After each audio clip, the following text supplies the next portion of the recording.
নিশ্চয় কপালে কোনো মন্দ আছে, কপাল হয়তো খারাপ, তারা কিন্তু ভাগ্য পরীক্ষা করত। তাই তাদের সঙ্গে কিন্তু কিছু তীর থাকতো, যে তীরটাকে তারা টেনে তুললে সেই তীরেতে লেখা থাকতো ভাগ্যে ভালো না মন্দ।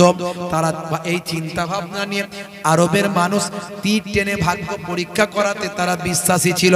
সুরাকা চিন্তা করলো এই রকম ঘটনা কেন ঘটলো, একবার তীরটা টেনে দেখি কি ঘটনা। তীরটা যখন বের করলো, দেখে ভাগ্য খারাপের লেখা তীরটা ভেসে উঠল। হে তরুণ যুবকেরা, সুরাকা বুঝতে পারলো এটা নিশ্চয় সেই মক্কার যে নবী দেশ ছেড়ে চলে যাচ্ছেন, এটা তারই অলৌকিক মুজিজা।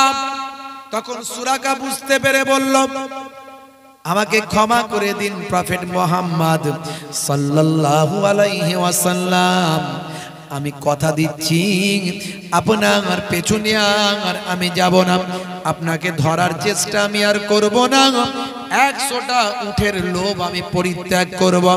আল্লাহর নবী ইশারা করলেন, করার সঙ্গে সঙ্গে সুরাকার ঘোড়ার পাটা আবার জমিন থেকে উঠে গেল।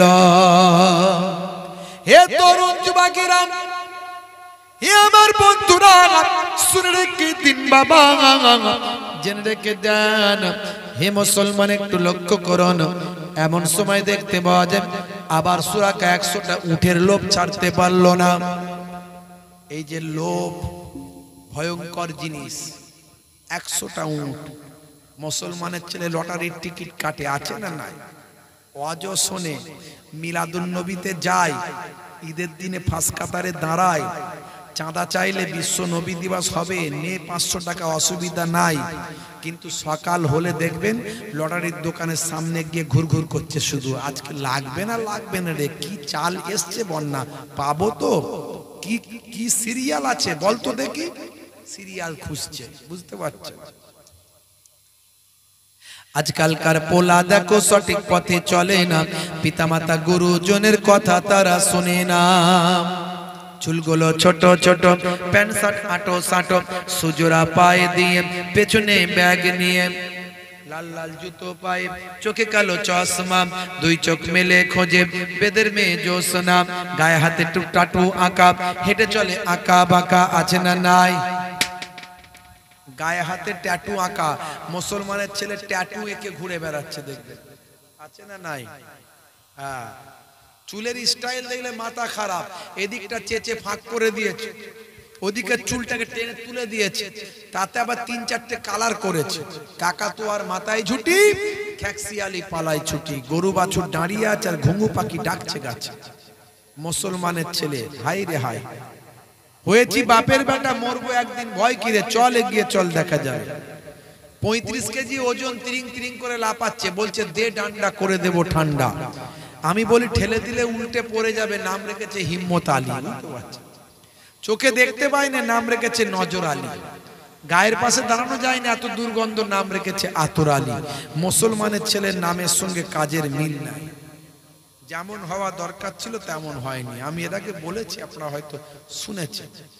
হাই রে হয়, মিলাদুন নবীতে যায় আর সকাল হলে লটারির টিকিট কেটে ভাগ্য পরীক্ষা করে। ভাই, ভাগ্যে কেমন লেখা আছে, ভাগ্য ভালো না মন্দ একটু জানতে চাই। ইসলাম বলছে আল কদরে খাইরিহি ওয়া শাররিহি মিনাল্লাহি তাআলা, ভাগ্যে ভালো মন্দ যা কিছু হয় কোথা থেকে হয়?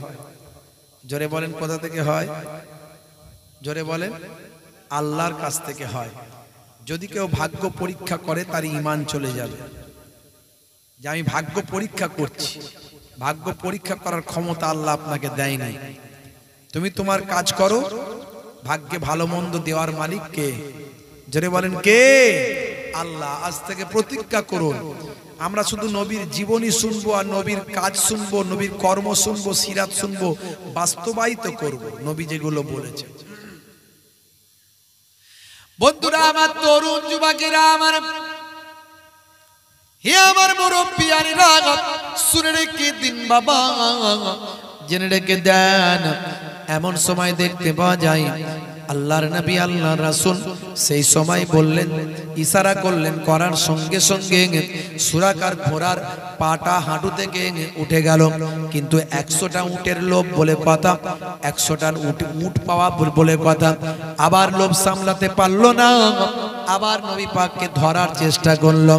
আবার দয়ার নবী ইশারা করলেন, ইশারা করার সঙ্গে সঙ্গে সুরাকার ঘোড়ার হাঁটু পর্যন্ত পাটা গেড়ে গেল। বন্ধুরা আমার, তরুণ যুবকেরা আমার, এবার সুরাকা বিন মালিক বুঝতে পারলেন যে যদি আমি এরপরে বাড়াবাড়ি করি তাহলে হয়তো আমার ঘোড়ার পার উঠবে না, আমি হয়তো এই শুকনো জমিনে গেড়ে রয়ে যাব। এই চিন্তা করে হে তরুণ যুবকেরা, হে আমার মুরব্বিয়ানেরা, এবার সুরাকা বিন মালিক চোখ ভরা পানি, বুক ভরা বেদনা নিয়ে হৃদয় থেকে বলতে লাগলো, ও আল্লাহর নবী, আখিরি জামানার পয়গম্বর, আমি বুঝে গিয়েছি আপনি সঠিক নবী, সঠিক পয়গম্বর। অতি সত্বর আপনার দিন সারা পৃথিবীতে কায়েম হয়ে যাবে। যারা আজকে আপনার শত্রুতা করছে তারা একদিন আপনার ছত্রছায়ায় আসবে। আমি বিশ্বাস করছি আপনি সঠিক পয়গম্বর, আল্লাহ প্রদত্ত ক্ষমতা আপনার উপর আছে। আমি আপনার কাছে প্রতিজ্ঞাবদ্ধ হচ্ছি, আপনি যদি এবার আমাকে ক্ষমা করে দেন, আমার ঘোড়ার পা যদি এবার উঠে যায়, আমি আপনার সঙ্গে আর প্রতারণা করব না, আর আমি আপনার পেছু নেব না।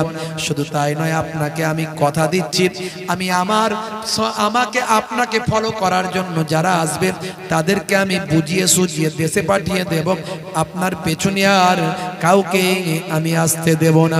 হে তরুণ যুবকেরা, হে আমার বন্ধুরা, হে আমার মুরব্বিয়ানেরা, সুরাকা বিন মালিক আবার যখন ক্ষমা চাইল, আল্লাহর নবী আবার ক্ষমা করলেন কি করলেন না? আমি আপনি হলে করতাম। একবার ক্ষমা করেছি, দ্বিতীয়বার আর করব? একবারই তো ক্ষমা করব না অন্যায় করলে, দ্বিতীয়বার তো দূরের কথা ঠিক না বল? নবীর আদর্শ কোথায়? নবীর আখলাক কোথায়? নবীর চরিত্রটা কোথায়? হে তরুণ যুবকেরা, শুনে রেখে দিন। বন্ধুরা আমার, একদিন ফেরাউনের কাছে ইবলিস শয়তান এলো, এসে বলছে, বলো আমাদের থেকে বড় খবিসকে,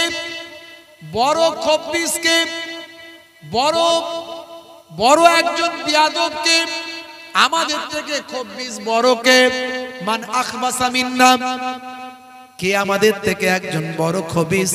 ফেরাউনকে ভাই আমার ইবলিস শয়তান জিজ্ঞাসা করল।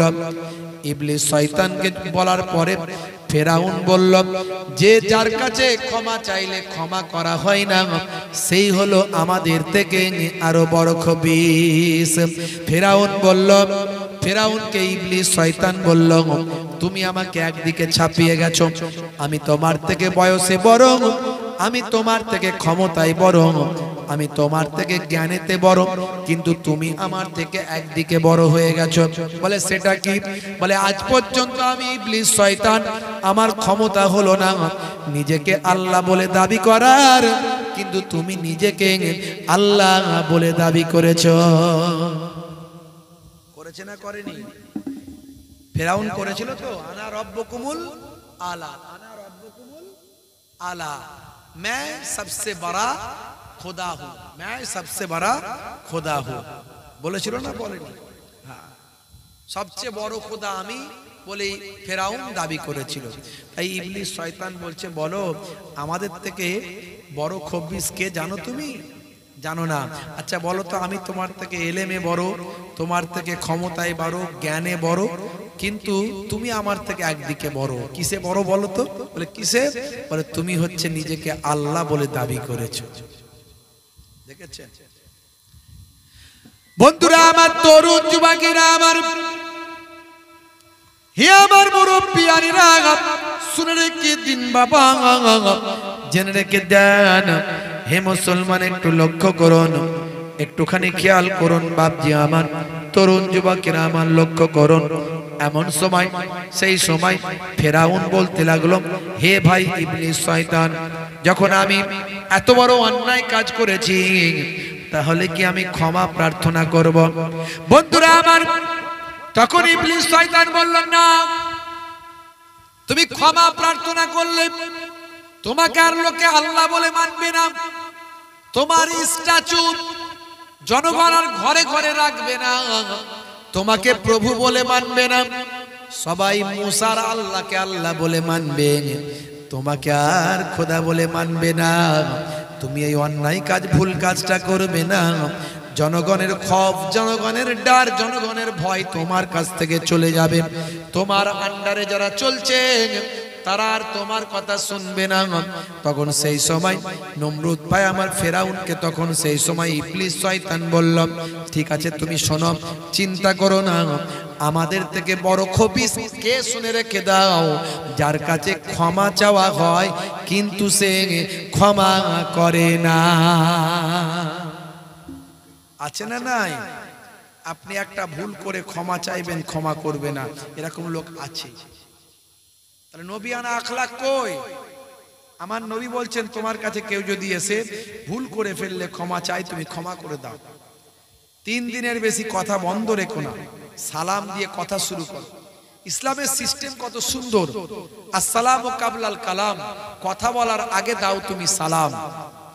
সালাম দিলে ঝগড়া মিটে যাবে, সালাম দিলে দ্বন্দ্ব ভুলে যাবে, সালাম দিলে সম্পর্ক তৈরি হবে, সালাম দিলে আবার ভ্রাতৃত্ববোধ গড়ে উঠবে। শুধু তাই নয়, শুধু তাই নয়, তোমার উপর আল্লাহর শান্তি বর্ষিত হোক, এর মধ্যেও আছে একটা দারুণ শিক্ষা। বুঝতে পারছেন ভাইরা আমার? ইংরেজরা বলে গুড মর্নিং, আমার অমুসলিম ভাইরা বলে নামাস্তে, আবার কেউ বলে ভাই আমার, আরো বিভিন্ন রকম অভিবাদন করে, কিন্তু মুসলমানরা করে আসসালামু আলাইকুম, তোমার উপর আল্লাহর শান্তি বর্ষিত হোক। ইংরেজরা বলে গুড মর্নিং। বুঝতে পারছেন? সকালবেলা গুড মর্নিং, দুপুরবেলা গুড নুন, বিকালবেলা গুড আফটারনুন, সন্ধ্যাবেলা গুড ইভিনিং, আর রাত্রে হলো গুড নাইট। সব সময় গুড, ব্যাড কখনো নয়, ব্যাড কখনো নয়। তা আমার সলিমউদ্দিন ভাই আমার এক ইংরেজ মিস্টার পিটারের সঙ্গে বন্ধুত্ব। মিস্টার পিটার সলিমউদ্দিন ভাইকে মাঝে মাঝে গুড ইভিনিং, গুড নাইট বলে। তা এখন রাতের বেলা 35 বার পাতলা পায়খানা আর বমি হয়েছে, অবস্থা খুব খারাপ, যাই যাই অবস্থা। তা এখন মিস্টার পিটার রাতের বেলা ফোন করে বলছে, সলিমউদ্দিন ভাই গুড নাইট। তখন সলিমউদ্দিন ভাই রেগে গিয়ে বলছে, আর পিটার আমাকে গুড নাইট বলো না। বলে কেন? বলে জানো না আমার 35 বার পাতলা পায়খানা আর বমি হয়েছে, এখন হসপিটালে যাচ্ছি, আমার আর গুড আছে না ভাই, আমার এখন ব্যাড। আর ইসলাম শিখিয়েছে তুমি গুড থাকো আর ব্যাড থাকো, যে কোনো অবস্থাতেই বলো আসসালামু আলাইকুম, মানে তোমার উপরে আল্লাহর শান্তি বর্ষিত হোক। জোরে হবে না? গুড থাকলেও শান্তি বর্ষিত হোক, ব্যাড থাকলেও বর্ষিত হোক। আর তুমি ঘুরিয়ে তার উত্তরে কি বলবে? জোরে বলেন, ওয়া আলাইকুম আসসালাম, তোমার উপরেও আল্লাহর শান্তি বর্ষিত হোক। কি সুন্দর দোয়া একে অপরকে দেওয়া হলো, কথা ঠিক না ভুল? জোরে বলেন। ইসলামের সব কিছুর মধ্যে বিজ্ঞান বাস্তবতা আছে। আমি এর আগে অনেক আলোচনা করেছি, নতুন আলোচনা আর করব না। আজকে সিরাত এবং মিলাদের মাহফিল, মিলাদ এবং সিরাতের মাহফিল, একটু নবীর আখলাকের কথা বলছি। হে তরুণ যুবকেরা, হে আমার বন্ধুরা, হে আমার মুরব্বিয়ানেরা, শুনে রেখে দিন বাবা, মুসলমান একটু চিন্তা করুন সেই নবীর কি আখলাক। ভাই আমার, দোস্ত আমার, সুরাকা বিন মালিক কয়েকবারই নবীর সঙ্গে বেয়াদবি করেছে, কয়েকবারই নবী আমার তাকে ক্ষমা করেছেন। তৃতীয়বারে আবার যখন নবী ক্ষমা করে দিলেন, তখন সুরাকা বুঝতে পারলেন, আহারে এই না হলে পয়গম্বর, কি আখলাক, কি চরিত্র, আমি কয়েকবার অপরাধ করেছি, অন্যায় করেছি, কয়েকবারই ক্ষমা করেছেন। ইনি না নবী হলেন আবার কে নবী হবে? দয়ার নবী বলি তিনি সম্ভব, তিনি বারবার আমাকে ক্ষমা করেছেন। এরপর আমি আর তার সঙ্গে কোনো রকম বেয়াদবি করব না। বন্ধুরা আমার, তরুণ যুবকেরা আমার, এখান থেকে একটা চরম শিক্ষা পাওয়া গেল। নবী আমার একজনকে কয়েকবার ক্ষমা করলেন। আমার আপনার জীবন জিন্দেগি দিয়ে একটু ভাবুন তো দেখি, আমরা কি ক্ষমা করি? কতবার ক্ষমা করি? সামান্য অল্প জায়গার জন্য, সম্পদের জন্য ভাই ভাইকে জেল খাটাই, থানা করি, পুলিশ করি, কোর্ট করি। ভাইরা আমার, হিংসা বিদ্বেষ, সামান্য জিনিস নিয়ে মারপিট, দাঙ্গা হাঙ্গামা করি। হে তরুণ যুবকেরা, দয়ার নবীর আদর্শটা আমাদের মাঝখানে কোথায়?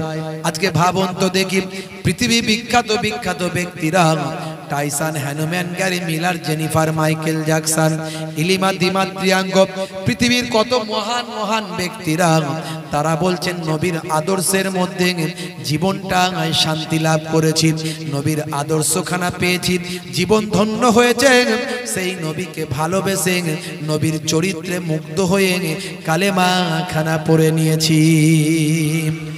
একবারও চিন্তা করুন, আপনাকে কোনোদিন আপনার চরিত্র দেখে, আখলাক দেখে, আপনার কাজ দেখে কেউ কি বলেছে কি সুন্দর তোমার কাজ, কি সুন্দর তোমার আখলাক, কি সুন্দর তোমার চরিত্র? তোমার চরিত্র দেখে, তোমার আখলাক দেখে আমি মুগ্ধ হয়ে গেলাম। আজ পর্যন্ত কি আপনাকে কেউ কোনোদিন বলেছে কি? বলতে পারেন? বলেছে যে আপনার কাজ দেখে আমি মুগ্ধ হলাম, কি সুন্দর আপনার আখলাক। এই আখলাক পেলেন কোথায়? যদি বলতাম এই আখলাক আমার নবীর কাছ থেকে পেয়েছি, সে মুগ্ধ হতো, তাহলে তোমার নবী কত সুন্দর। কিন্তু দুর্ভাগ্য, এখনো পর্যন্ত একটা মুসলমান আমাকে বলল না যে আমার কাজ, আমার আখলাক, আমার চরিত্র দেখে কয়েকজন অমুসলিম ভাই আমাকে বলেছে কি সুন্দর তোমার আখলাক, কি সুন্দর চরিত্র, আমি মুগ্ধ হলাম। এখনো পর্যন্ত কেউ বলল না। বন্ধুরা আমার, তরুণ যুবকেরা আমার,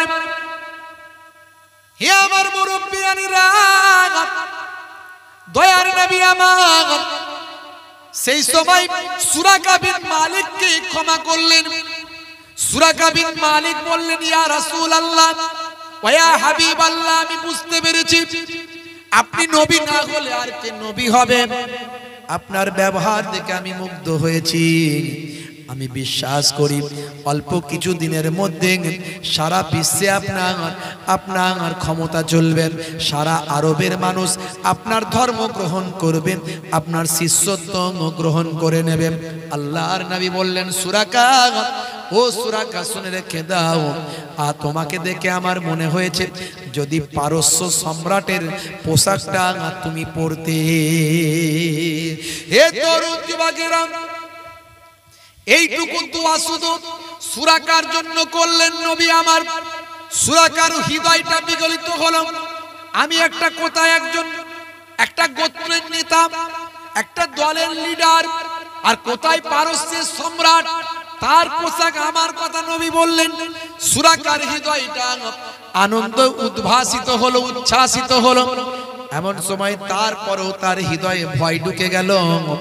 আমি এখান থেকে চলে যাওয়ার পরে আবার যদি আমার ঘোড়ার পাটা গেড়ে যায়, জমিন যদি আমার ঘোড়ার পাটা টেনে নেয়, জমিন যদি আমার ঘোড়ার পা না ছাড়ে, তাহলে আমি কেমন করে বাড়ি যাব? আল্লাহর নবীর কাছে আরজু করলো, ইয়া রাসূলুল্লাহ ওয়া ইয়া হাবিবাল্লাহ, আপনি আমার জন্য দোয়া করুন, আপনি আমার জন্য দোয়া করুন, আর একটা সুন্দর করে আপনি লিখে দিন, যাতে করে জমিন না আমাকে আর না টেনে নেয়, আমার ঘোড়ার পা না টেনে নেয়। এই লেখনীটা আপনি লিখে দিন, যাতে করে জমিন যদি আমার ঘোড়ার পাটা টেনে নেয়, আমি ঘোড়ার পাটা, আমি এই লেখনীটা দেখিয়ে জমিনের থেকে মুক্তি লাভ করব। আল্লাহর নবী বললেন, আবু বকর, সুরাকাকে একটা লিখে দাও। বলার সঙ্গে সঙ্গে হযরতে আবু বকর সিদ্দিক রাদিয়াল্লাহু তাআলা আনহু তৎকালীন লেখনী পদ্ধতিতে সুরাকার ঘোড়ার পা যেন জমিন টেনে না নেয়, এই মর্মে একটা লেখাটা দিয়ে দিলেন। সুরাকা বললেন, ইয়া রাসূলুল্লাহ, হাবিবাল্লাহ, সেদিন যদি আসে, আমি আপনার কাছে যদি যাই, আপনি আমাকে চিনতে পারবেন কিনা জানি না। সেদিন আমি আমার এই লেখনীটা আপনাকে দেখিয়ে আপনার সান্নিধ্য গ্রহণ করব। জোরে হবে না? নবীর আখলাক, নবীর চরিত্র, দয়ার নবী কি ব্যবহার দেখিয়েছিলেন। পরবর্তীকালে কথা শেষ করে দিয়ে এটাই, পরবর্তীকালে খলিফায়ে ওমর ফারুক রাদিয়াল্লাহু তাআলা আনহুর জামানাতে তখন সুরাকা কিন্তু ঈমান কবুল করেছিলেন। আল্লাহর নবী যখন ভাই আমার পুনরায় মক্কা জয় করেছিলেন, সুরাকা ঈমান কবুল করেছিলেন এবং ওই লেখনীটা দেখিয়ে আল্লাহর নবীর কাছে আসার তার শক্তি হয়েছিল। আল্লাহর নবী সুরাকাকে কলেমা পড়িয়ে ঈমান কবুল করিয়েছিলেন। ভাইরা আমার, পরবর্তীকালে খলিফা হযরতে ওমর ফারুক রাদিয়াল্লাহু তাআলা আনহুর জামানাতে এমন সময় যখন পারস্য বিজয় হয়েছিল, হযরতে ওমর ফারুকের জামানাতে এদিকে রোম পর্যন্ত, এদিকে পারস্য পর্যন্ত, একেবারে এদিকে ইতালি পর্যন্ত, এদিকে মিশর পর্যন্ত, সারা পৃথিবীর অর্ধেকটা খলিফা ওমর ফারুকের রাদিয়াল্লাহু তাআলা আনহুর ক্ষমতার মধ্যে চলে এসেছিল। মনে রাখবেন, ইসলাম যুদ্ধের দ্বারাই কায়েম হয়নি, বরং ইসলাম চরিত্রের দ্বারাই কায়েম হয়েছে। আর ইসলাম ধর্মটা আমাদের নবী থেকে নয়। অনেকে বই পুস্তকে লেখেন আমাদের নবী থেকে ইসলাম, না, ভুল তথ্য। ইসলাম এসেছে বাবা আদম আলাইহিস সালাতু ওয়াস সালাম থেকে। আমাদের নবীর জামানার আগে ইসলাম প্রায় ধূলিসাৎ হয়ে গিয়েছিল। গোটা কতক মানুষ ইসলাম মেনে চলত, গোটা কতক মানুষ এক আল্লাহ বিশ্বাস করত, গোটা কতক মানুষ আসমানি কিতাবে বিশ্বাস করত। ঈসা নবী আসমানে চলে যাওয়ার পর, আমাদের নবী দুনিয়াতে আসার পর, দুনিয়াতে আসা পর্যন্ত এই গ্যাপটা কিছু কম বেশি 500 বছর। এই 500 বছরে কোনো নবী না থাকার কারণে মানুষ দ্বীন ভুলে গিয়েছিল, ইসলাম ভুলে গিয়েছিল, শরিয়ত ভুলে গিয়েছিল। মাত্র কয়েকটা হাতে গোনা সাচ্চা মুসলমান ছিল। মনে রাখবেন, সমস্ত নবীরা ছিলেন মুসলিম। কেউ কেউ বলছে নবীরা ছিলেন ইহুদি, না, ভুল তথ্য। কোরআন মাজিদ খুলুন, প্রত্যেকটা নবীরা, ভাই আমার, অনেক নবীরা বলেছেন, আল্লাহ আমাকে মুসলিম হিসাবে আপনি কবুল করে নিন। সেটা কোরআন মাজিদ থেকে প্রমাণ। আর কেউ বলেন যে নবীরা ইহুদি ছিল, না।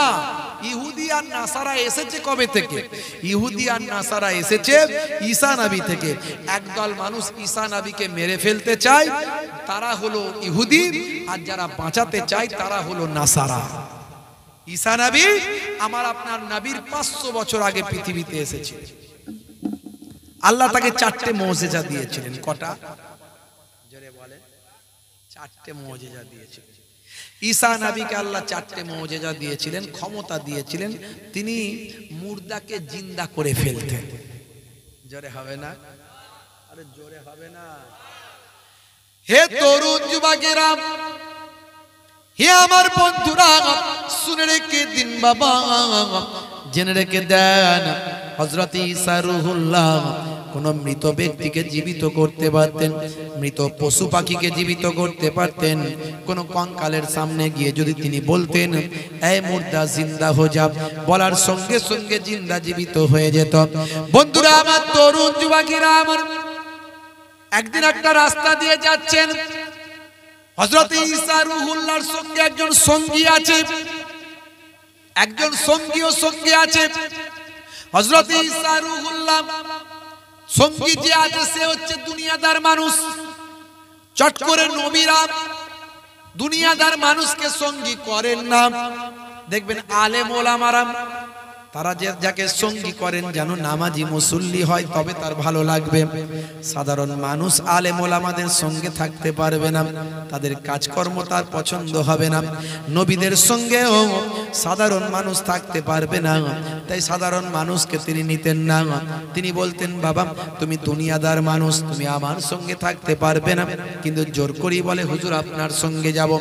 আপনার আল্লাহ অনেক ক্ষমতা দিয়েছেন, মৃতকে জীবিত করতে পারেন, এ শক্তি সত্যি আমার দেখে আনন্দিত আমি হয়। দুনিয়াদার কিছু মানুষ এরকম রংচং জিনিস দেখলে বড় খুশি হয়, সেরকম সেও কিন্তু বড় খুশি হতো। আপনার সঙ্গে আমি যাব, নিয়ে যেতে হবে হুজুর। বারবার বলার পরে তিনি বললেন ঠিক আছে চলো। অনেক দূর যাওয়ার পরে দেখেন একটা বিশাল বড় কঙ্কাল পড়ে আছে। দুনিয়াদার মানুষটি বললেন হুজুর এই কঙ্কালটাকে আপনি জীবিত করুন, আমি দেখতে চাই এই কঙ্কালটা আসলে কি। আল্লাহর নবী হযরত ঈসা রূহুল্লাহ বললেন না, আমি যখন তখন যেটা সেটা করিনি। আমার আল্লাহ ক্ষমতা দিয়েছে মানে আমি ক্ষমতার অপব্যবহার করতে পারি না। আমি এই কঙ্কালকে জীবিত করব না, আমার আল্লাহ নারাজ হতে পারেন, এটার জীবিত করার কোনো প্রয়োজন নাই। আমি তখনই জীবিত করি যখন আল্লাহ আমার আল্লাহর নিয়ামতের শুকরিয়া আদা মানুষ করবে। আমার এই ক্ষমতা দেখে মানুষ আমার আল্লাহর নিয়ামতের শুকরিয়া আদা করে আল্লাহর দ্বীনের মধ্যে প্রবেশ করবে। এই প্রয়োজনের খাতিরে আমি তখন জীবিত করি, যখন তখন করার প্রয়োজন হয় না। কিন্তু এই ব্যক্তির এমন নাছরবান্দা, সে বলল আপনি পারেন, আমি তার প্রমাণ দেখতে চাই। আপনি এটাই হয়তো পারবেন না। বিভিন্নভাবে কথাবার্তা বলে হযরতে ঈসা রূহুল্লাহর সঙ্গে বেয়াদবি করতে শুরু করল। হে তরুণ যুবকেরা, হে আমার বন্ধুরা, এমন সময় নিরুপায় হয়ে হযরত ঈসা রূহুল্লাহকে অপমান করতে লাগলো, তাওহীদ করতে লাগলো, নেগলেক্ট করতে লাগলো। এমন সময় হযরত ঈসা রূহুল্লাহ আমার আল্লাহর ইসমে আজম পড়ে যখন ফুঁক দিলেন আর বললেন এই মুর্দা জিন্দা হোক আর খাড়া হো যা, বলার সঙ্গে সঙ্গে দেখতে পাওয়া যায় ওই কঙ্কালটা একটা বিশাল আকারের বাঘের আকার ধারণ করল। বাঘের আকার ধারণ করে ওই দুনিয়াদার মানুষটিকে হাউ করে কামড়ে শেষ করে দিল, মেরে তাকে হত্যা করে দিয়ে আবার আগের মতো কঙ্কালে পরিণত হয়ে গেল। মুরব্বিয়ানেরা, তরুণ যুবকেরা, হযরত ঈসা রূহুল্লাহকে আল্লাহ ক্ষমতা দিয়েছিলেন মৃতকে জীবিত করার ক্ষমতা। বন্ধুরা আমার, আর কোন অন্ধ ব্যক্তি যদি ঈসা রূহুল্লাহর কাছে আসতেন, আল্লাহর একত্ববার আল্লাহর ক্ষমতার বহিঃপ্রকাশ ঘটানোর জন্য ওই অন্ধ ব্যক্তির চোখে যখন হাতটা বুলিয়ে দিতেন, আল্লাহর কুদরতি ক্ষমতায় ওই অন্ধ চোখটা ফিরে পেত। 3 নাম্বার, কোন কুষ্ঠরোগী মানুষ যদি হযরত ঈসা রূহুল্লাহর সামনে এসে সুস্থতা হওয়ার জন্য দোয়া চাইতে বলতেন, হযরত ঈসা রূহুল্লাহ যখন দোয়া করতেন, ফু দিতেন, দেওয়ার সঙ্গে সঙ্গে আল্লাহর কুদরতি ক্ষমতায় কুষ্ঠরোগী মানুষটি আগের মতো সুস্থ সবল হয়ে যেত। আর 4 নাম্বার হলো, কার বাড়িতে কি খাবার আছে, কার বাড়িতে কি রান্না হয়েছে, না দেখে না জেনেই অন্য জায়গা থেকে হযরত ঈসা রূহুল্লাহ বলে দিতে পারতেন। এই ক্ষমতার বহিঃপ্রকাশ ঘটিয়ে মানুষকে ইসলামের দিকে আহ্বান করতেন। উদউ ইলা সাবিল রাব্বিকা বিল হিকমাতি ওয়াল মাউইজাতিল হাসানা, তোমরা মানুষকে ইসলামের দিকে আহ্বান করো, ডাকো, সুন্দর উপদেশ, সুন্দর কৌশল। মেরে ধরে দাঙ্গা ফাসাদ জোর করে চাপিয়ে দিয়ে, চাপিয়ে দিয়ে কোনোদিন ইসলাম হয় না। বাংলাদেশে দেখছেন না মাজার ভাঙছে, মাজার ভাঙছে। মাজার ভেঙে দিয়ে মাজার ওয়ালাদেরকে কখনো মাজারহীন বানাতে পারবে? ওটা সম্ভব নয়। কেন মাজার ভাঙছো আগে সেটা বলতে হবে, সেটা বুঝিয়ে দিতে হবে। যদি বলো মাজারে শিরক হচ্ছে, বেদাত হচ্ছে, সেগুলো ভালো করে কমিটিকে বুঝিয়ে ইসলামের দাওয়াত দাও, এটা করো, দেখবে সারা জীবন পর্যন্ত সে বদলে যাবে। আর যদি বলো যে মাজার রাখা যাবে না, পাকা কবর, আল্লাহর নবী উঁচু কবর ভাঙতে বলেছেন, আল্লাহর নবী উঁচু কবরে চুনকাম করতে নিষেধ করেছেন, উঁচু কবরে বসতে নিষেধ করেছেন। শেরে খোদা আলী মুর্তজা উঁচু কবরগুলো ভেঙেছিলেন, স্ট্যাচুগুলো ভেঙেছিলেন। তাহলে এর প্রেক্ষাপট, এর শানে নজুল জানতে হবে। এগুলো সব ছিল ইহুদি নাসারাদের উঁচু উঁচু কবর। এখন যে শরিয়ত সম্মত কবরগুলো হয় সেগুলো সব মাটির লেভেলে দেখবেন, বালি দেওয়া, মাটি দেওয়া। তো সেই মাটি দেওয়া, বালি দেওয়া কবর না, এগুলো ইহুদি নাসারাদের কবর, ঈমানদারদের নয়। শুধু তাই নয়, শুধু তাই নয় বাপেরা আমার, তরুণ যুবকেরা আমার, হাদিস থেকে প্রমাণ পাওয়া যায় আল্লাহর নবী ঈমানদারের কবরকে চিহ্নিত করেছে। তাহলে ঈমানদারের কবরে চিহ্নিত করা হাদিস সম্মত কাজ। শুধু তাই নয়, আল্লাহর নবীর স্বয়ং নিজের রওজা আছে, মাজার আছে, আছে না নাই? তবে ভাই আমার, কবরটাকে পাকা করা যাবে না, ওটা মাটি রাখতে হবে। আর যদি আল্লাহর ওলি হয় তাদের জন্য জিয়ারত করতে অনেক মানুষ আসে, তাই একটু ছাওয়ার ব্যবস্থা অনেকের পাকা করে দেয়, অনেকের গম্বুজ করে দেয়। ওটা আল্লাহর ওলির শান মানের জন্য, মানুষ যাতে জিয়ারত করতে পারে। কিন্তু সাধারণ মানুষের কবর ওই রকম ভাই আমার গম্বুজওয়ালা বলুন আর বিল্ডিং বলুন করা যাবে না।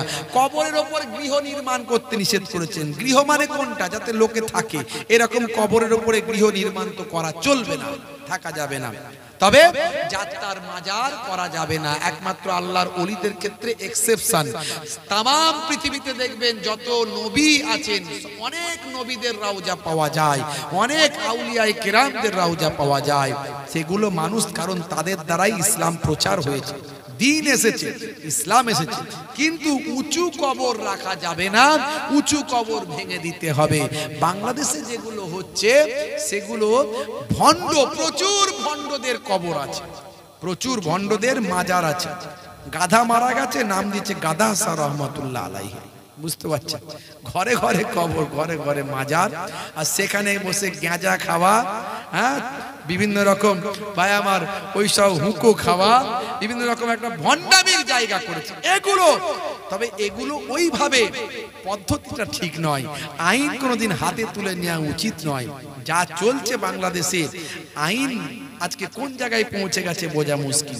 যে যাকে খুশি, একটা পাগল ছাগল ছেলে ভাই আমার, সাদা সিধে ছেলে, একটা মানসিক ভারসাম্যহীন ছেলে, নাম হচ্ছে তুফাজ্জল, তাকে একটা হোস্টেলে সে ক্ষুধার জ্বালায় খাবার চেয়েছে, তাকে মোবাইল চোর বলে তার কাছে পাওয়া যায়নি কিছু, তাকে পিটিয়ে মেরে ফেললো। তুমি মুসলমান হয়ে এক ভাইকে কি করে পিটিয়ে মেরে ফেলতে পারো? এই আদর্শ কোথায় পেলে? আইন কোথায়? আইন কোথায়? বাইতুল মুকাররম মসজিদে মুসল্লিরা মারপিট করছে, দেখেছেন কালকে, গতকালকে শুক্রবারে। কি রে ভাই, আইন টাইন বলে কিছু নাই নাকি? কোনো সুষ্ঠু সমাধান নাই, এই সব চলছে। ভাইয়েরা আমার, আইন আপনি হাতে তুলে নিতে পারেন না। কেউ ভণ্ডামি করছে, অন্যায় করছে, সেটা সুষ্ঠু বিচার আছে, তার সুষ্ঠু সমাধান আছে। একটা গণতান্ত্রিক দেশ, তার আইনের ব্যাপার আছে, বিচারের ব্যাপার আছে, তার কমিটি আছে। সবার সঙ্গে কথা বলে কোরআন হাদিস দিয়ে বুঝিয়ে দিয়ে ভণ্ডদের মাজারগুলোকে ভেঙে শেষ করে দাও। আর ঈমানদার যাদের জন্য দিন পেয়েছো, শাহজালাল রহমতুল্লাহ আলাইহি, শাহ পরান রহমতুল্লাহ আলাইহি, এদের জন্য বাংলাদেশে দিন এসেছে, তাদের যেন সম্মান নষ্ট করো না। কারণ আল্লাহর ওলিদের সঙ্গে শত্রুতা করলে আল্লাহ যুদ্ধের ঘোষণা করেন, মান আদালি ওলিয়ান ফাকাত আযানতুহু বিল হারব। হাদিস খুলে দেখো, সহি সানাদ থেকে এসেছে। একেবারে আল্লাহর ওলিদের শান মান নিয়ে ইজ্জতকে নষ্ট করা যাবে না, মনে রাখতে হবে। বাপেরা আমার, সেটা সহি সমাধান আছে। হে তরুণ যুবকেরা, হে আমার বন্ধুরা, শুনে রেখে দিন বাবা, জেনে রেখে দেন, সাহাবায়ে কেরামরা কি আখলাক দেখিয়েছেন, সাহাবায়ে কেরামরা তাবেঈনরা কি আখলাক চরিত্র দেখিয়েছেন। বাবা বন্ধুরা আমার, তরুণ যুবকেরা আমার, নবী পাকের আদর্শ তারা কেমন পেয়েছেন? আজকে আমরা সেই আখলাক কোথায় পেলাম? সেই চরিত্র আমাদের কেন হারিয়ে গেল? মুসলমান আজকে কোন জায়গায় পৌঁছেছি? মুসলিম তুমি নামে হলে আজ কামে হলে না ভাই। মুসলিম দেখো অপরাধে লিপ্ত কেন হয়? মুসলিম তুমি কোরআন হাদিস পড়তে জানো না। মুসলিম তুমি মসজিদেতে নামাজে এলে না। মুসলিম তুমি নামে হলে আজ মুসলিম তুমি নামে, মুসলিম এলে ন্যায়ের পথে সমাজ বদলাবে রে, সমাজ বদলাবে। মুসলিম তুমি নামে হলে আজ কামে হলে না ভাই। মুসলিম দেখো অপরাধে লিপ্ত কেন হয়? বমে বারুদে নেশার থালাই হবে না কারো সাথী, বমে বারুদে নেশার থালাই হবে না কারো সাথী।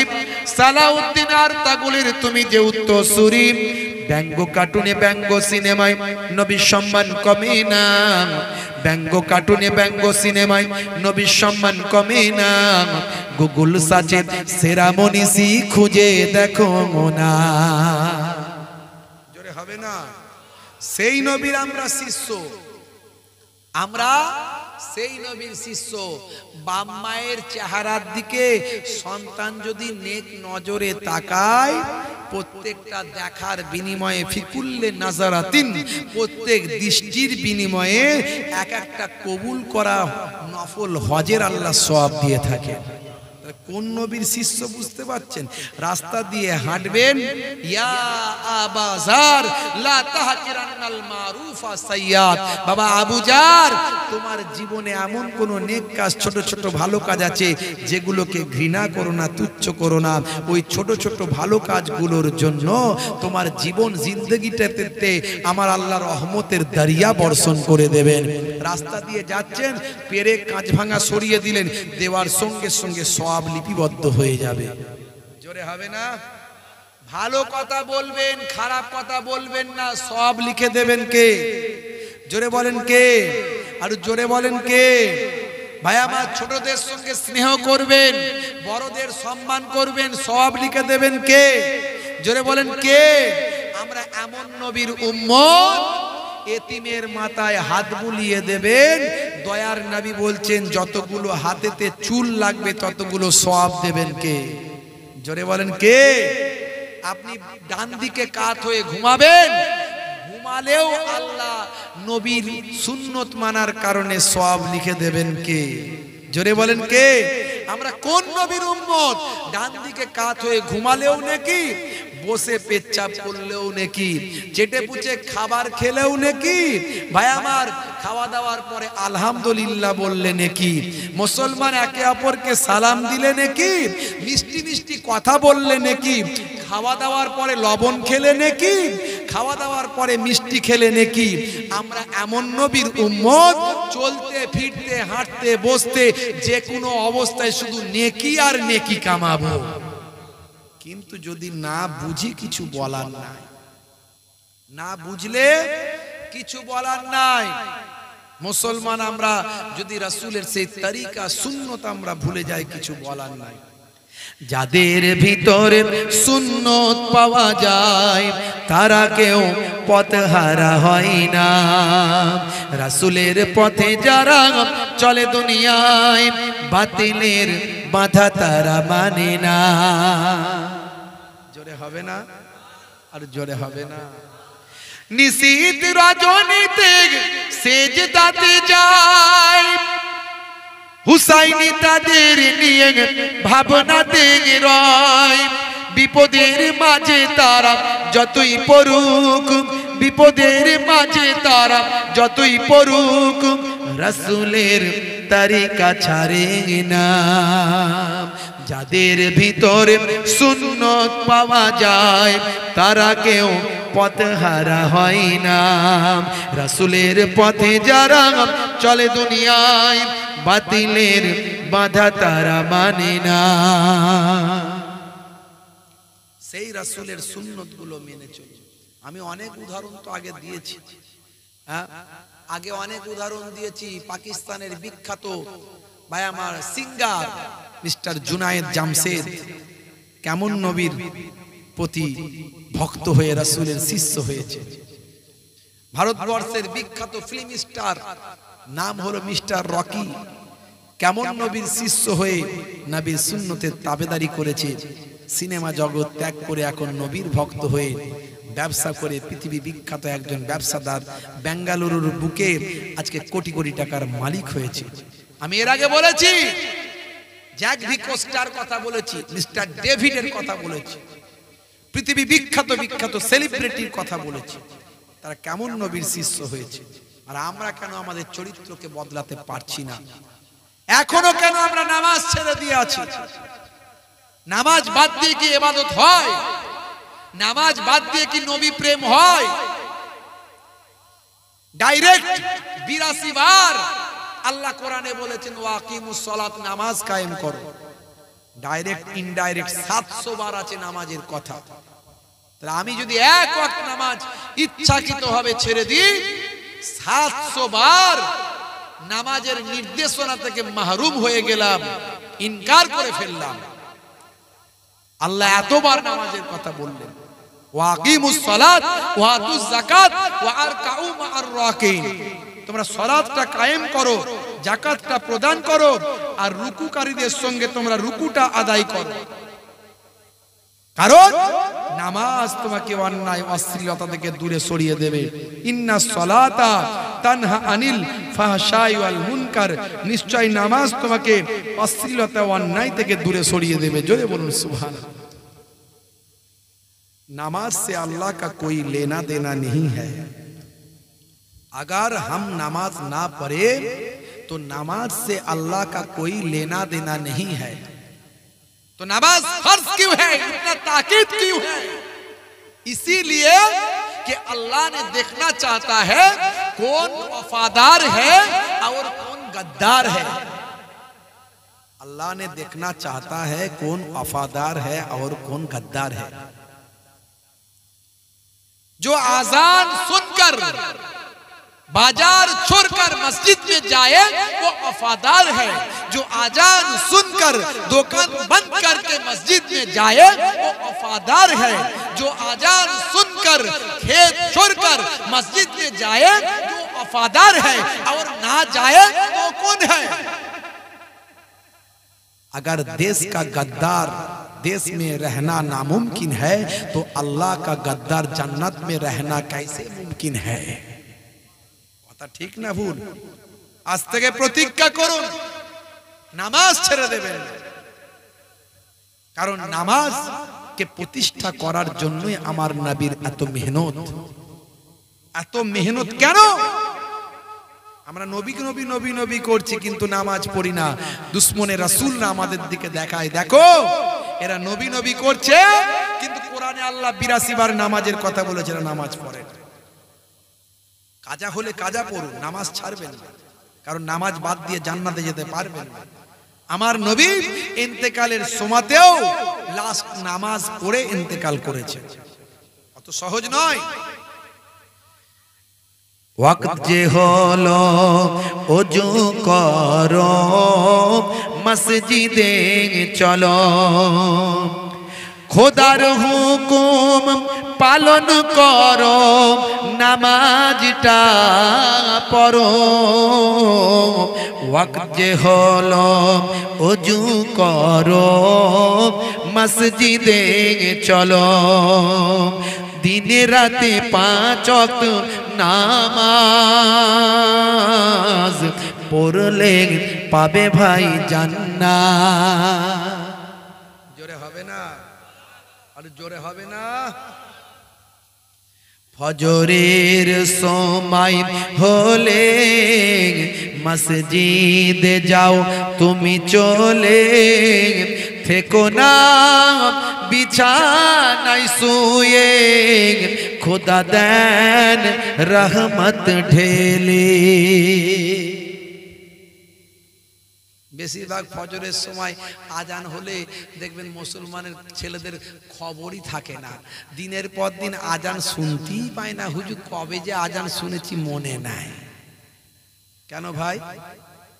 রাত্রে 12টা 1টায় ঘুমায়, আর 7টা 8টা 9টা না বাজলে ঘুম ছাড়ে না। ইসলাম সেটা বলেনি। আপনি 10টার মধ্যে ঘুমিয়ে যান, এশার নামাজ পড়ে খেয়ে নিন, আর ফজরের আগে ঠিক উঠে যান। উঠে যাবেন, অভ্যাস করুন, এটা নেক মানুষ জান্নাতি মানুষদের আলামত। ফজরের সময় হলে মসজিদে যাও তুমি চলে, থেকো না বিছানায় শুয়ে, খোদা দেন রহমত ঢেলে। জোরে হবে না? আরে জোরে হবে না? জোহরের সময় হলে কাজটা দাও তুমি ছেড়ে, কিছু সময় দাও নামাজে, সফলতা আসবে কাজে। নামাজের সময় দিন, দেখবেন আপনার কাজটা সফল করবেন কে? জোরে বলেন কে? আপনি সারা দিনে 24 ঘন্টায় 5 12 60 12 মিনিট করে সময় দিয়ে 1 ঘন্টা নামাজে দিন। 1 ঘন্টা নামাজ দিলে আল্লাহ জানিয়ে দিচ্ছেন, আল্লাহ নামাজের আহ্বানে বলে দিচ্ছেন, হাইয়া আলা সলাত, এসো নামাজের দিকে এসো। যদি আসো হাইয়া আলাল ফালাহ, আমি আল্লাহ কামিয়াবি দিয়ে দেব। তাহলে সফলতা দেবেন কে? জোহরের সময় হলে কাজটা দাও তুমি ছেড়ে, কিছু সময় দাও নামাজে, সফলতা আসবে কাজে। জোরে বলা যাবে না? আর জোরে বলা যাবে না? আসরের ওয়াক্তটা হলে অপচয় সময় নাম করে, মসজিদে যাও তুমি চলে, আমল নামা ডান হাতে পাবে। আর জোরে হবে না? আর জোরে হবে না? আসরের সময় হলে দেখবেন কিছু মানুষ বলে, হুজুর সারাদিন খাটাখাটনি করা শরীর, বিকালবেলা একটু মাইন্ড ফ্রি করে। মাইন্ড ফ্রি কেমন করে করে? ও বিকালবেলা তাস খেলছে, আবার তাসের মধ্যে জুয়াও চালাচ্ছে, আছে না নাই? হ্যাঁ, হাই রে হাই, বিবি আর গোলামে পিটছে, বলছে কি ফেলেছিস? গোলাম। ফেল না বিবি। বিবিকে বলছে গোলাম দিয়ে মার, আর গোলামকে বলছে বিবি দিয়ে মার, আছে না নাই? হাই রে হাই, ঈমানের খাতরা আসবে না আসবে না? মুসলমান জুয়া খেলছে, তাস খেলছে, রাগ করবেন না, একটু পরিবর্তন হওয়ার চেষ্টা করতে হবে। এই জন্যই জলসা, এই জন্যই হুজুরদেরকে আনেন। আমি দুটো ঘটনা শুধু বলে দিয়ে চলে যেতাম, এই কথাগুলো বলছি কেন? একটু মাঝে মাঝে সময় পেলে ভাঙাচোরা কবি একটু 2 লাইন লিখি এইগুলো নিয়ে, যাতে মানুষ বক্তব্যগুলো শুনে পরিবর্তন হয়। অনেকেই বলে, হুজুর আপনার কথা শুনে আমি নামাজি হয়েছি, আমার ওয়াজ করা তখন মনে হয় আমার সার্থক। হুজুর আপনার ওয়াজ শুনে আমি দাড়িওয়ালা হয়েছি, আমি নেশা মুক্ত জীবন যাপন করছি, তখন মনে হয় আমার ওয়াজ করা সার্থক। নাহলে সারা জীবন ওয়াজ করলাম, মানুষ কোনো পরিবর্তন হলো না, ওই ওয়াজ করে কোনো লাভ নাই। মাগরিবের ওয়াক্ত আসিলে মসজিদে যাও তুমি চলে, কবরের আযাব থেকে মুক্তি প্রভু দেবে। জোরে হবে না? আরেকটু জোরে হবে না? ভাইরা আমার, এসার সময় হলে অবহেলা না তুমি করে, নামাজে যাও তুমি চলে, কবরে মুক্তি পাবে। আর জোরে হবে না? ওয়াক্ত যে হলো ওযু করো মসজিদে চলো, ওয়াক্ত যে হলো ওযু করো মসজিদে চলো, খোদার হুকুম পালন করো, নামাজটা পড়ো। ওয়াক্ত যে হলো ওযু করো মসজিদে চলো, দিন রাত 5 ওয়াক্ত নামাজ পড়লে পাবে ভাই জান্নাত। জোরে হবে না? ভাইরা আমার, সেই নামাজ ছেড়ে দেবেন না, রাসূলের সুন্নত ভুলে যাবেন না।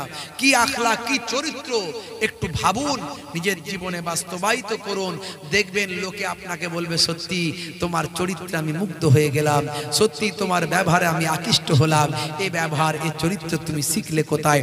তখন আপনি বলবেন, এই চরিত্র এই ব্যবহার আমি আমার দয়ার নবীর কাছ থেকে পেয়েছি।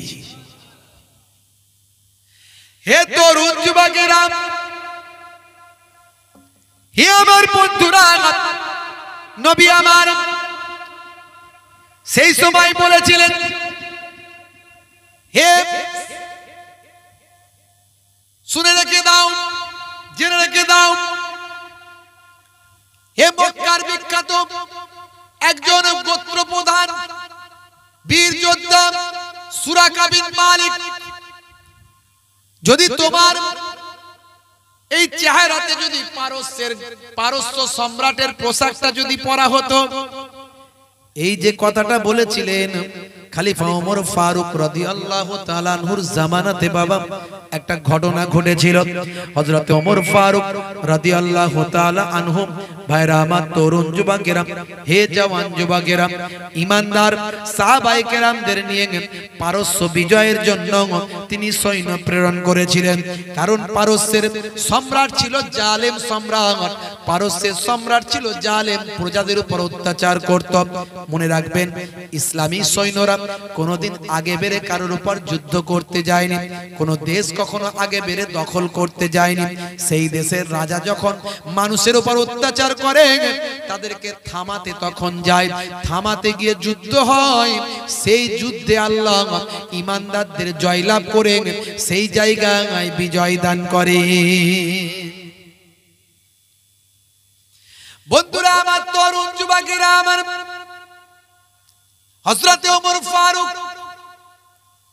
মুসলমান সাহাবীদের স্বল্প সংখ্যা, সৈন্য হচ্ছে কম, কিন্তু সৈন্য ঈমানদার। তাই যদি কেউ ঈমানদার হয়, সে একজন 10 জনের সমান আল্লাহ তাকে ক্ষমতা দেন, শক্তি দেন, মানসিকতা দেন, মনোবল দেন। তবে সাচ্চা ঈমানদার হতে হবে বাবা। মুসলমান সৈন্যরা, হে তরুণ যুবকেরা, তারা কিন্তু বাবা রাতের বেলা আল্লাহর দরবারে সিজদায় পড়ে কান্নাকাটি করে, মাবুদ তুমি আমাকে শক্তি দাও, সামর্থ্য দাও, ক্ষমতা দাও, তুমি আমাকে ক্ষমতা দাও, তুমি আমাকে গ্রহণ করো। আর দিনের বেলা যখন ময়দানে নামে, তখন তাদের আর কান্নাকাটি থাকে না, তারা তখন বীর যোদ্ধার মতো অন্যায়ের বিরুদ্ধে ঝাঁপিয়ে পড়ে। আমার আল্লাহ অল্প সংখ্যক সৈন্যদের নিয়ে পারস্য বিজয় দান করলেন। পারস্য বিজয় যখন হলো, হে তরুণ যুবকেরা, খলিফা ওমর ফারুকের হাতে যখন সব সম্পত্তি, সব ক্ষমতা যখন এলো, তখন পারস্য সম্রাটের সেই রাজ পোশাকটা, আমার আল্লাহর কি মহিমা দেখুন, আল্লাহর কুদরত দেখুন। ভাই আমার, এই কথাটা একমাত্র ভাই আমার ভাই ওই আল্লাহর নবী জানতেন, আল্লাহর নবী বলেছিলেন, আর সুরাকা বিন মালিক জানতো। কিন্তু আল্লাহর কি কুদরত, পারস্য সম্রাটের রাজকীয় পোশাকটা হযরত ওমর ফারুক সামনে দাঁড়িয়ে থাকা সুরাকা বিন মালিকের হাতে দিয়ে বললেন, হে সুরাকা, এই পোশাকটা তোমাকে দেওয়া হলো।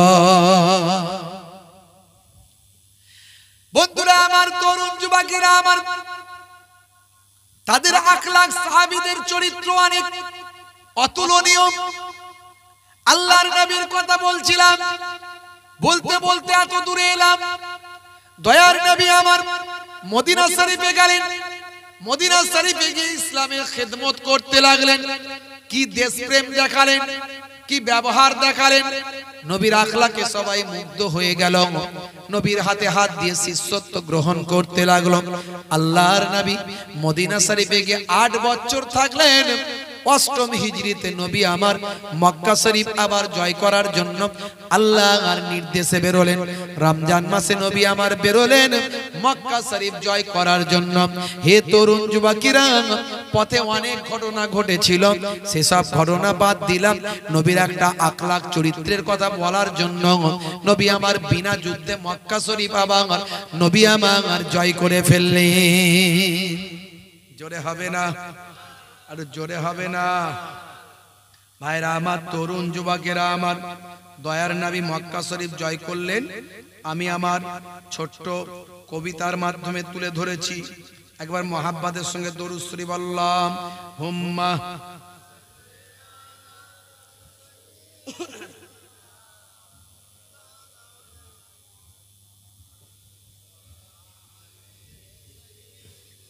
কষ্ট হচ্ছে আপনাদের? এই কষ্ট হচ্ছে?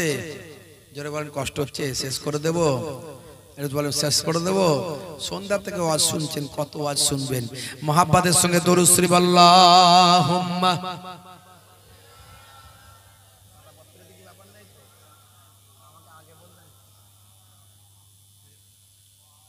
ওয়া আলা আলি।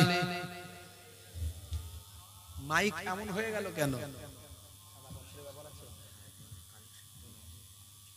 বুঝতে পেরেছি, ঠিক আছে, চেষ্টা করুন।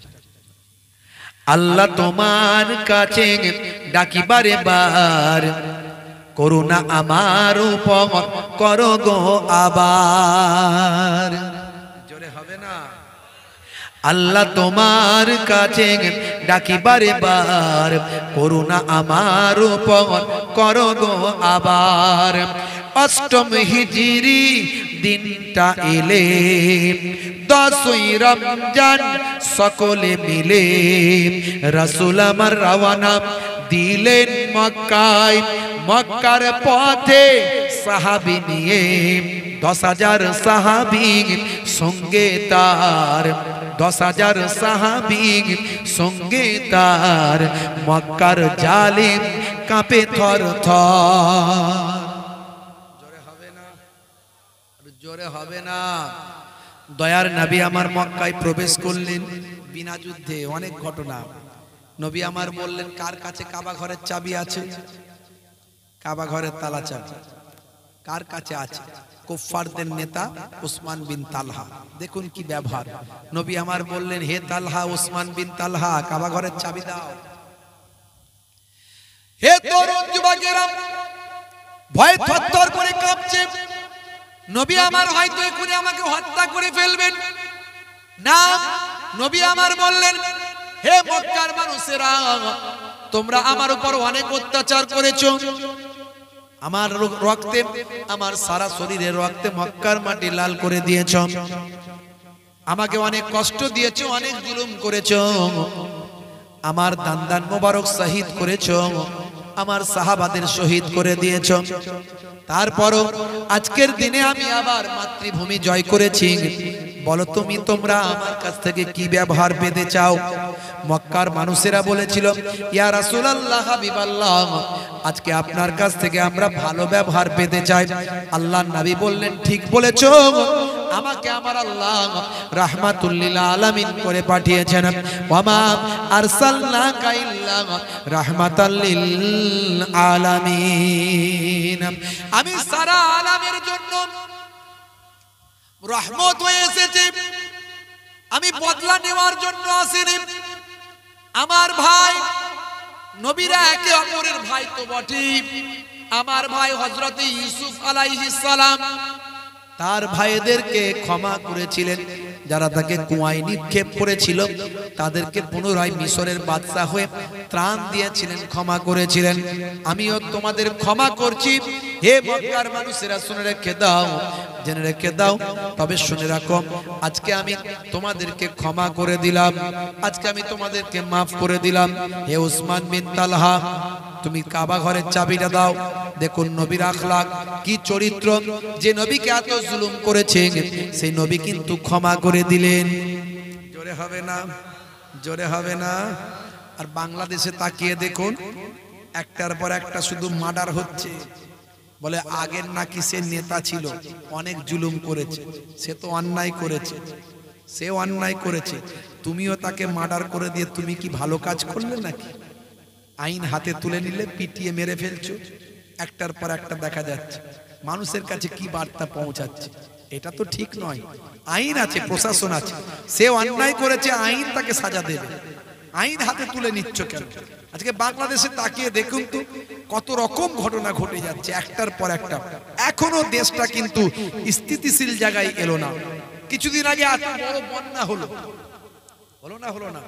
কত মানুষ মারা গেল, বন্যায় কত ক্ষয়ক্ষতি হলো। আহারে, হাই রে হাই, কত মানুষ শহীদ হলো। তারপর আবার দ্বিতীয়বার দেশ স্বাধীন হলো।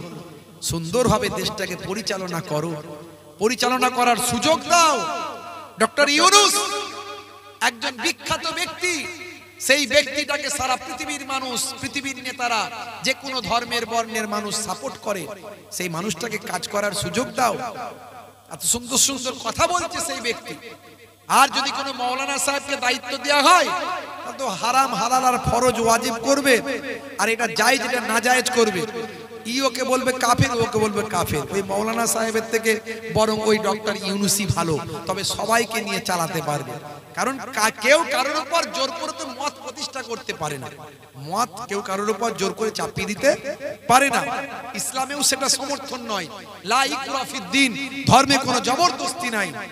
শুধু তাই নয়, কুফাররা যখন আল্লাহর নবীকে বলেছিলেন কিছুদিন তুমি তোমাদের দলের লোকেরা আমাদের ধর্ম পালন করবে, আর আমাদের দলের লোকেরা হে মুহাম্মদ সাল্লাল্লাহু আলাইহি সাল্লাম তোমাদের ধর্ম পালন করবে, আল্লাহ বললেন বলে দিন কুল ইয়া আইয়ুহাল কাফিরুন, হে অবিশ্বাসীরা যারা আল্লাহকে মানো না, লা আ'বুদু মা তা'বুদুন, আমি যার ইবাদত করি, আমরা যার ইবাদত করি তোমরা তার ইবাদত করো না, তোমরা যার ইবাদত করো আমরা তার ইবাদত করি না।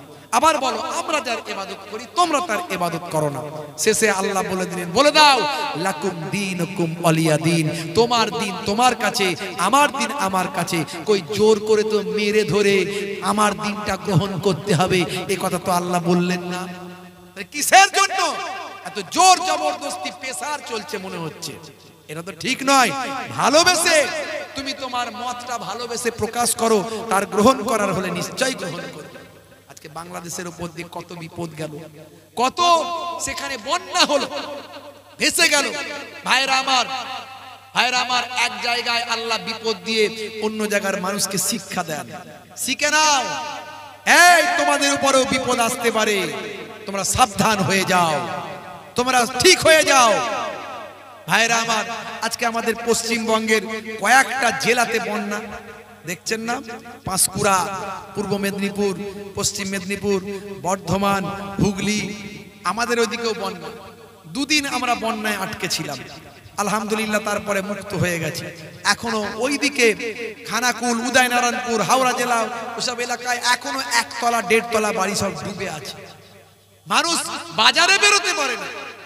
বুঝতে পারছেন? খোঁজ খবর আপনারা রাখলে পাবেন। আমরা বিভিন্ন ভাবে মানুষের পাশে দাঁড়ানোর চেষ্টা করছি, বিভিন্ন ভাবে চেষ্টা করছি। আগামী কালও এখান থেকে জলসা করে যাব, গিয়ে আর ঘুমাবো না। আমি তো এমনি চাকরিজীবী মানুষ, আপনারা জানেন, একজন টিচার মানুষ, প্রায় 16 বছর একটা হাই সেকেন্ডারি স্কুলের শিক্ষকতার কাজে যুক্ত আছি। তা আমাকে দিন জাগা রাত জাগা মানুষ, সবই আল্লাহর ইচ্ছা, আল্লাহ করিয়ে নিচ্ছেন, কতদিন পারবো জানি না। তো কালকে আবার ওই ত্রাণ নিয়ে থাকবো, কাল আর পরশু 2 দিন পর পর। বুঝতে পারছেন ভাইরা আমার, আল্লাহ রাব্বুল আলামিন যেন মানুষকে হেফাজত করেন, বিপদ থেকে বাঁচিয়ে দেন।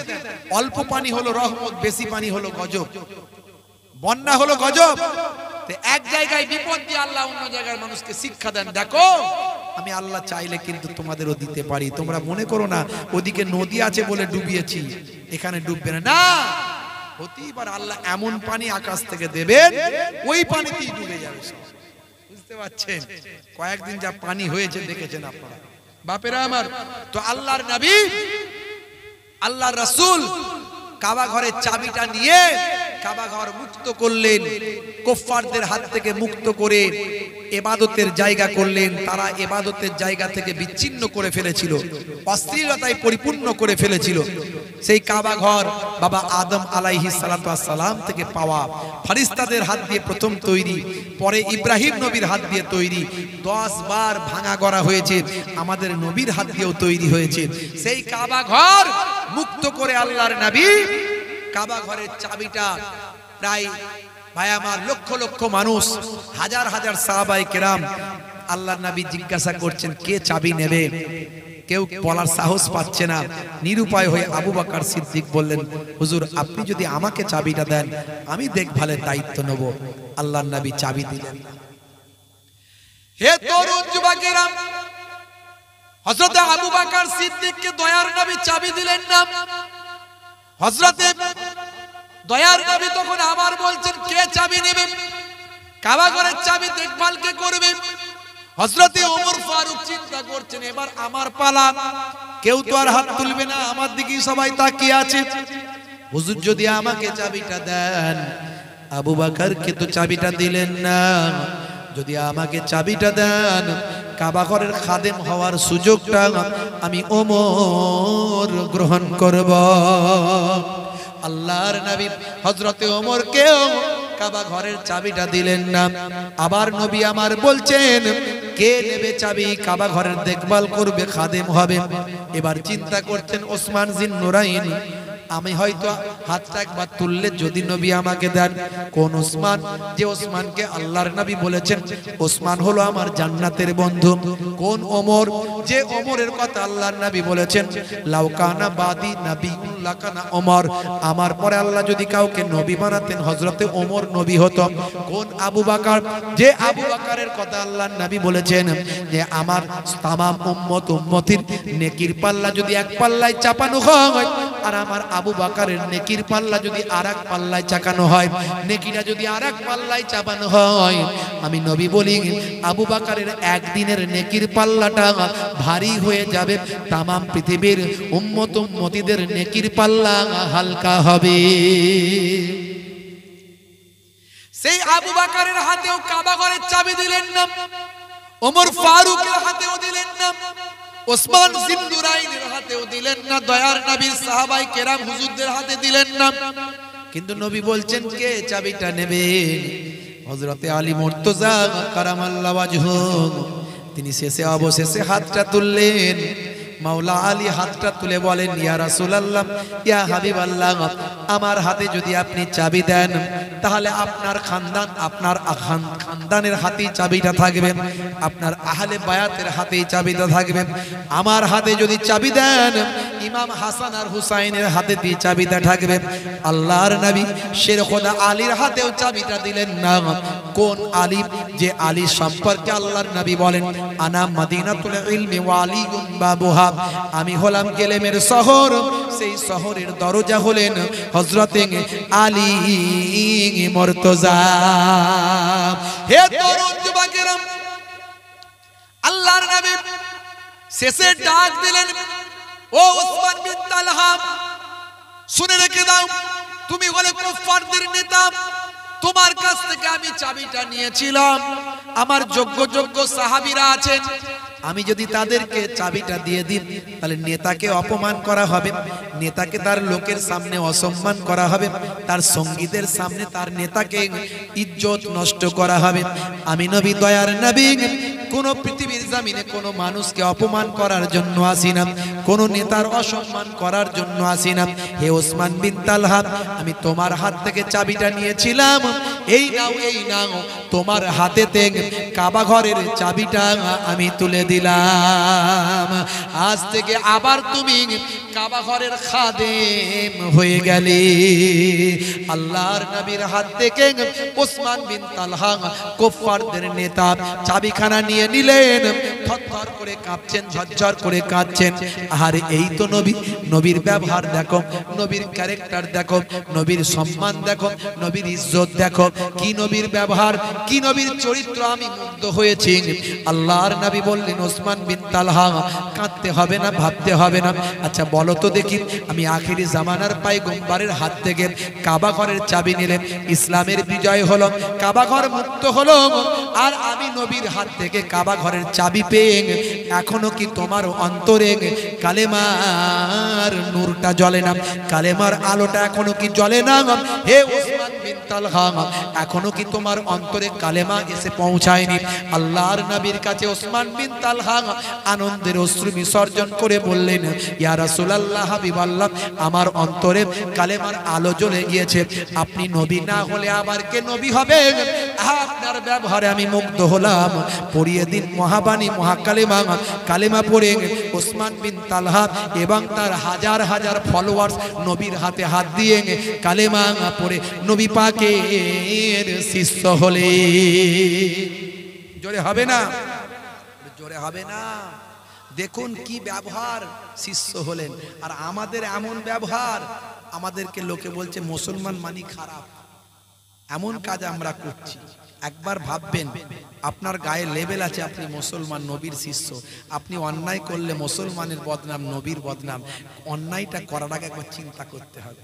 অথচ মুসলমান তাকিয়ে দেখুন, হাই রে হাই, মন ছুঁয়ে যায়, প্রাণ ছুঁয়ে যায়, হৃদয় ছুঁয়ে যায়, দেখে তোমার ব্যবহার দেখে কলিজা ঠান্ডা হয়। মন ছুঁয়ে যায়, প্রাণ ছুঁয়ে যায়, হৃদয় ছুঁয়ে যায়। দিন রাত যদি এক হয়ে যায়, তবুও কালেমা পেতে চায়। জোরে হবে না? আরে জোরে হবে না? দিন রাত যদি এক হয়ে যায়, তবুও কালেমা পেতে চাই। শেষ ছন্দে আমি আমার ভাঙা কলমে লিখেছি, হ্যাঁ, কাবা ঘরে তালা মেরে হাতেতে চাবি, খিদমতে থাকবে কোন সাহাবী। জোরে হবে না? জোরে হবে না? কাবা ঘরে তালা মেরে হাতেতে চাবি, খিদমতে থাকবে কোন সাহাবী। কাবা ঘরে তালা মেরে হাতেতে চাবি, খিদমতে থাকবে কোন সাহাবী। বলো বলে ফেলো, বলো বলে ফেলো, বলে ফেলো, কে নেবে চাবি?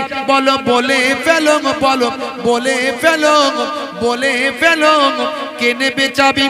কাবা ঘরে তালা মেরে হাতেতে চাবি, খিদমতে থাকবে কোন সাহাবী।